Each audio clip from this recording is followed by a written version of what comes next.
how are we today? Welcome back to the greenhouse. If we haven't met already, I am Sam, your crazy plant lady in Melbourne. Something that I thought that would be really helpful and useful for you guys is my top tips and advice, things that I would have loved to be told myself when I started plant collecting. I'm hoping that this advice and these tips they're more aimed at beginners who are starting to collect plants, but I do have some things in there that even if you are well established in the plant community, that hopefully will help you out as well. So let's get started. So the very first tip that I have for any plant beginner, try to figure out if you're an over or under waterer, because that will dictate some of the things or the equipment that you'll use in your plant journey. So if you're like me, I am definitely an over waterer. So things that I would suggest to you: a moisture meter and or plastic container pot. For those of you that are not familiar with moisture meters, they're pretty much a way to figure out whether your soil has a moisture in it, whether it is wet, whether it is dry, whether it's somewhere in between, and it pretty much shows you on that meter just there. My one is currently broken because I left it out and it's done all sorts of funny things, but technically you would wiggle it in a plant and it'll tell you whether you need to water or not. Some plants may like being a little bit more moist rather than on the dry side, in which case when it just starts to get to the red, then I would water again. But for things like philodendrons, things that like to dry out before another watering, I would wait until it hits 0 before I water again. Another thing that I would recommend is clear plastic container pot. The reason why I'd recommend that is just because that you can see exactly in the container if it has these like cloudy moisture pockets like this. So I know that this one has lots of water in it, therefore I do not need to water. Once it gets rid of all of those pockets and you see the dirt, it looks dry, then you probably need to water it again. Now, if you are an underwaterer, for whatever reason, you got a busy schedule, you forget to water your plant, I would actually recommend a self-watering pot. Not that I have any of those, that those pots actually have a water reservoir at the bottom, so the plant can use that water whenever it feels necessary and drag it up through the soil. Now, I'm going to tell you something, and you're not going to believe me. There is something even better than your plants. Sam, what are you talking about? What I'm talking about is, no matter how much joy it gives you, I promise you that the best part of being a plant hobbyist is not to do with the plant. It's actually to do with the community and the people that also share the same love and the same joy for plants as you do. Even speaking to you guys, all the people on my Instagram that DM me, I have to say that the best part of this whole experience, this whole hobby, is that I get to communicate with you guys on a day-to-day basis, whether it's about plants, whether it's about what's going on in your life, whether that be chatting, whether that is going on Planty shopping days, trading your plants. It is just so much more enjoyable when you can share your love for plants with someone else. Next rule, when in doubt, check the plant roots out. So you feel like your plant is a little off. It's lost its luster, it's getting a little bit yellow. Check your root. Now, I say this because the number one thing that kills plants, for me anyway, is a root rot. If it does have root rot, then you're in trouble if you don't solve it quick enough. Always check the roots. So this goes to all my people that have started to collect plants and are dabbling more into the rare plant scene. Collect and learn slowly. When you first get into plants, the excitement, the adrenaline, the idea of a huge collection and having your own indoor jungle, that sometimes we kind of just buy and buy and buy. Now, there is no problem with that, but I think that there is something really important in going slowly. It is not a race, and just to be patient. Your collection will grow and your collection is going to be with you pretty much for your whole lifetime. Even if you were to find a super duper duper rare plant that barely gets offered ever, I promise you that another plant, whether it's in a few years' time, it will reappear on the market. Additionally, I think that it is really important that you go through the learning process. So you go and get like your more common, cheaper plants and you learn from them and then make your way up to the rarer plants. Just because if you were to start with rarer plants without knowing how to really care for plants and how every plant is different, you run the risk of that rarer plant, the more expensive plant, dying. And I promise you, there is a lot less stress when you collect slowly. So I kick myself so much for this. So for the past 2 years, I convinced myself that propagating was not a good idea because I wanted a big, full, lush, bushy plant, and I was like, I'm satisfied with having one plant and I just want it to be huge. No, Sam was scared. I think I was scared because if I were to chop the plant and have a little cutting, I was scared that I would lose it and then it would have been for nothing. But what I'm slowly figuring out, thanks to Haley and Jake, my 2 favorite plant people, is that propagating is the best way to increase the amount of plants you have in your collection. It is such a great learning experience as well. Plus you can trade your cuttings with other people, and yeah, I am kicking myself for not propagating more. And y'all are gonna come for me for this one. Variegation is not good. I am so guilty for being like, I love variegated plants, whether it's like a white, whether it's like a cream, whether it's like a yellow. Variegation on plants, sold. But something that you have to remember is variegation may not be stable. When you think about it, the plant has had a mutation, it has a virus, it is not beneficial for the plant, and it is because it doesn't have any chlorophyll to provide energy for the plant. So I'm going to show you an example. So this is one of my faves. This is my Monstera Bozzigiana. And of course, she has white, beautiful variegation. This is my tip for you. If you like variegated plants, you're gonna want to hunt for variegated plants with a 50-50 of green and variegation. That means the variegation may actually be able to be maintained, as in it won't do this crispy thing, because when there is a lot of variegation or there is a lot of white, there is a risk, or it tends to go brown and crispy. And that is because that the plant, in like a biological advantage kind of way, it just doesn't do anything. But if you have a 50-50, then it has more of a chance of sustaining that white and not crisping off. Next one is research.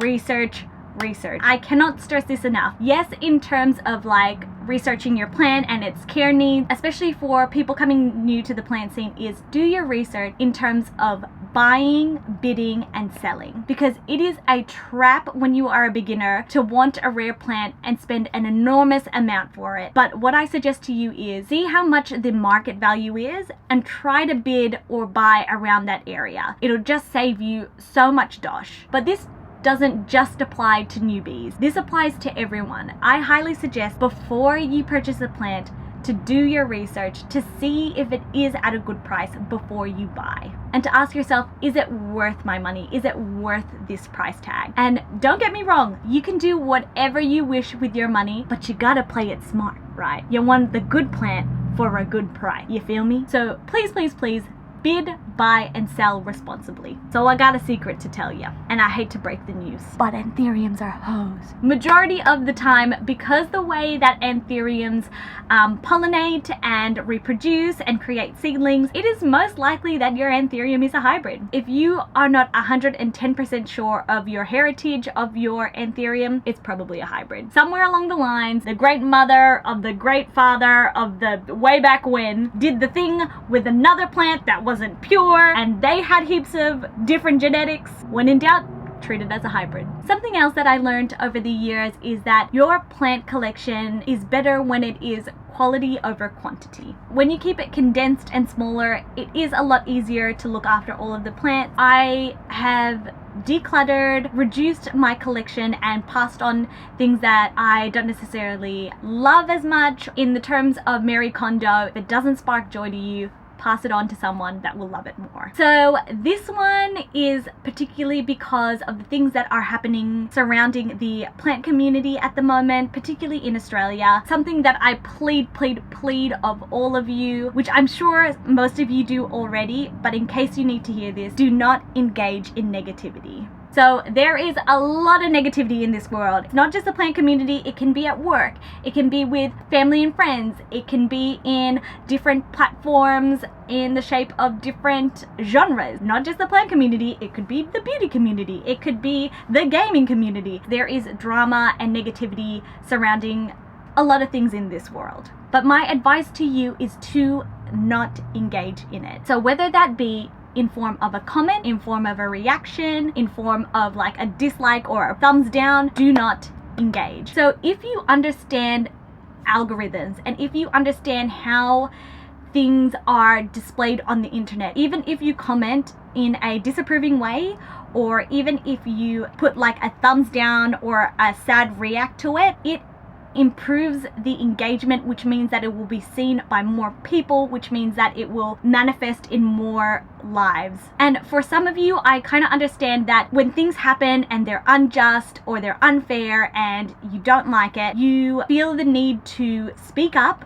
for the people that have been affected. Normally such an amazing thing, but on the internet, I promise you that that will get nowhere. Instead of engaging, I recommend to talk to people that are higher on the platform. Now that might come across as shoving someone else's problems into someone else's face. At least there is less engagement on that post, on that story, on that anything. The more you engage, the more it manifests. Instead, unfollow these people, focus on your plant collection, as well as making an effort to be surrounded by the people that are more positive and don't have this negativity. So go forth, my little minions, and I want you to spread positivity rather than engaging or putting out negativity out in the world, because honestly, we don't need it right now. The world is already in the shits. Something that sounds so silly, but I think is important to say regardless, is to be content and love your collection, because so much of the time we are seeking what we want next, or we're looking at a different Instagrams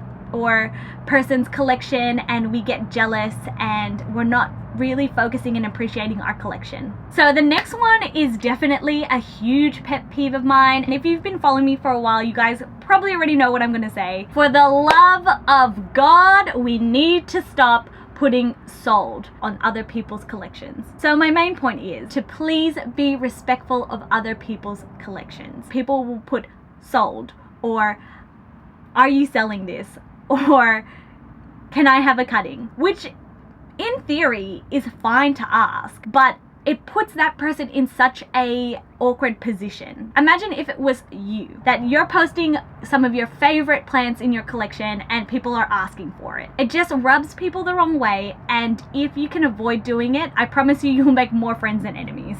Another one which may be super duper tempting to some of you is try not to repot your plants straight away when you purchase them. So I totally know the feels, like you go into a plant nursery, you see the most amazing plant in the world and you're like, you're coming home with me. And then you find a pot and you're like, oh, you are going to look so sexy in that pot and you want to repot it. Wrong. Why, Sam? Why can't I put my amazing, beautiful plant into its sexy, gorgeous pot and make it look amazing? Because imagine this, you're the plant. You come into this new environment. You have to adapt. You have to get used to it. So imagine you have that stress going on. But imagine someone were to add on to that stress, so that not only are you stressing externally, you're stressing internally. Getting changed into a new environment, they're kind of freaking out, being like, what is going on? If you were to repot it, the roots will be like, what the fuck is going on? I would personally leave it to repot maybe in like 1 to 2 weeks time. Let your plant adapt, climatize, do its thing, then repot. So this one is more of a recommendation, not that you have to do it. If you can, try to reduce the amount of plants that you purchase during winter. And when I say that, it's mostly to do with postage and not necessarily like if you're buying plants from like a nursery. Plants are at less supply during winter because of course it's not growing season, and not only that, the demand is really high because there's so little plants. So one, prices are definitely going to be inflated,